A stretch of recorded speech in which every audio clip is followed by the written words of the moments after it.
আমি সঞ্জীৱ বাগলাৰী তেওঁৰ ঘৰৰ পৰা এই 4 বছৰ 7 মাহৰ ছোৱালীজনী উদ্ধাৰ কৰিছোঁ।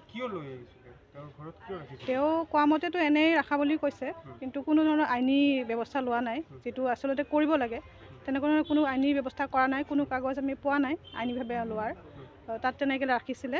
আমি খবৰ পালোঁ, খবৰ পোৱাৰ কাৰণে আজি ডিষ্ট্ৰিক্ট চাইল্ড লেবাৰ টাস্ক ফ'ৰ্চৰ দ্বাৰা ৰেস্কিউ অপাৰেশ্যনটো কৰা হ'ল। সঞ্জীৱ বাগলাৰী কি কৰে?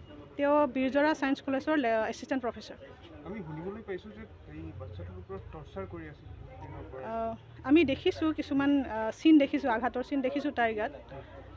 দেখাততো তেনেকুৱাই লাগিছে। ছোৱালীজনী এতিয়ালৈকে কোৱা নাই, কিন্তু আমি ষ্টেটমেণ্ট ল'ম, কাউন্সেলিং কৰিম। ৱাইফৰ নাম কি? সঞ্জীৱ ৱাইফৰ নাম নয়নমণি বাগলাৰী।